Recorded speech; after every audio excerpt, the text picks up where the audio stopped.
that would be great. That is great. Thanks. Real quickly, guys, as I had mentioned before, there's going to be a couple of media opportunities today. This is one of them here. I'll be turning it over to Fire Marshal Zachert for a second. The person who will be doing the main talking will be St. Paul Fire Department Assistant Chief Jim Smith. And at 1:30, there will be a follow-up news conference at Fire Station 1. I hope you all know the address of that. If not, Fire Marshal Zachert can help clear that up. And that'll be at 1:30. At that place is where we will be talking more about the nuts and bolts as far as what we believe happened, what everybody's role was. We've had a lot of questions about the park itself, some of the history of the park. We hope to have all the individuals there who will be able to speak to that. For right now, I'm going to turn it over to Fire Marshal Zachert. We'll take a very few questions. Again, similar to last time, especially in this case, because Assistant Chief Jim Smith isn't always the one interviewed on camera. Please introduce yourselves and your news organizations, just out of a courtesy to him. Fire Marshal? All right, thank you.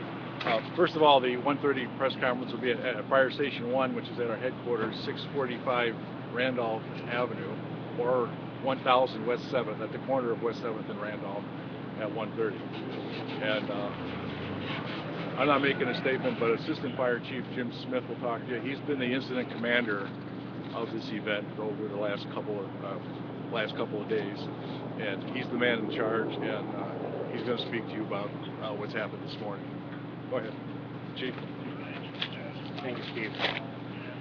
I'm here to inform you that a short time ago we were successful in finding our last student that was unaccounted for yesterday.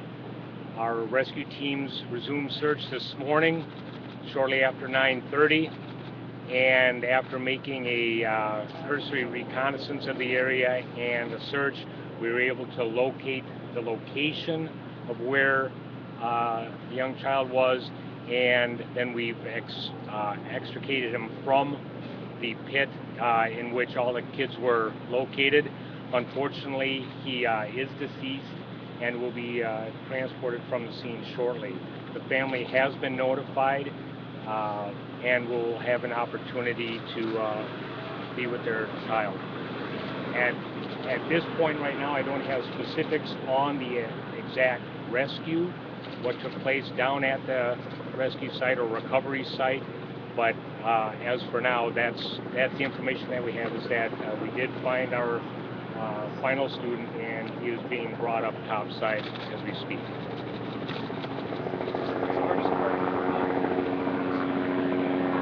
The hardest part was the fact that last night we did have to suspend our search efforts. We were up against insurmountable odds with the amount of rain, water, the horseshoe area that we were working in was extremely unstable. We were extremely concerned about the safety of our rescuers, with soil, sand, rocks continually falling into the recovery site. So we had to suspend search last night. This morning, it didn't take very long to locate the location of the deceased child. Assistant Chief Scott Soroka with Carol 11. Yes, sir. Did conditions improve yesterday and today that may have? Conditions greatly improved with the lack of rain due to the terrain. The water naturally basically ran away from the site, which gave us more stable footing. Not as much pooling water, not as much mud. So the conditions between yesterday and today were 80 degrees different. Yes. Can you talk about that recovery? Where the drugs were found and how? That I have not been able to talk with our recovery team leader as of yet. They're still bringing the victim up topside. I will have more of that information at the 1:30. Yes, ma'am. Was it difficult to pinpoint the child's location, or was that kind of the easy part? No, it was extremely difficult to know exactly where this victim was due to the amount of dirt, rock, and sand that had fallen into the fossil area. We were unsure whether or not he was pushed to one side, was in the same location, where he was last seen, so it was extremely difficult locating where this person was until our efforts yesterday in using hose lines to get a lot of the sand and sediment washed away, that increased our chances of finding the victim. What do you have to say about the bravery of the men and women that were using shovels and hands? It was unbelievable. Yesterday, upon arrival at the scene, my first point of contact was down at the dig site. We had 30 to 40 police officers, firefighters, parks and recs people, civilians digging. Everybody was completely immersed in trying to rescue the children that were there, not thinking about their own safety. When I got on the scene, that was obviously my first concern, was to make sure that we changed that type of situation into a much more safe and secure rescue operation.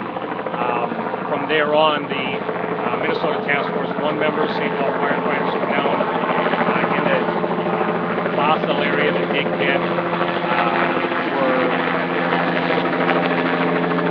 they showed extreme bravery. However, with that being said, we were also doing it in a very cautious way. So we were trained for this kind of activity. We did it in a safe and systematic method. So things changed greatly this morning when we came back. Chief, following up on that question. Two more questions, and then we'll see you at 1:30. Tell me about the debrief process for firefighters that are obviously dealing with difficult emotions. We have a number of debrief avenues because we are not dealing with just firefighters, but we have police officers, we have civilians and such. So we have critical incident stress debriefing teams that will be visiting with the firefighters or rescue companies. We also have city counselors that will be working with people from public works and civilians. So that is also a major concern at this point. Once all of this sets in, we do have issues with the rescuers. You know, we have to make sure that they have an avenue to unload, so to speak. Yes. One more? Eric, with the Pioneer Festival, Ma'am. are you able to talk any more now about just the logistics of what happened yesterday, about how you think this happened? 1:30, that'll be a good Yeah, question, that's 1:30. probably going to be the better chance, the better time to bring that up, yes. Family testimony from Channel 5. I assume someone spoke with the family. How are they doing? The family obviously is extremely upset at this present time. They're very grateful to the rescuers, the time and effort the rescuers put in to find their child. But needless to say, at this point in time, it's a very, very sad situation for not only the family, but their friends that have shown up as well. Thank you. So thank you. Thank you. 1:30. Remember, thanks for your questions. Thanks for being here. And remember, our focus is on the children. Did you spell some of the names quick? Sorry, what? Spell most of Jim Smith, JIM SMITH. A lot of checks. Thank you. Thank you, everybody. Thank you. Just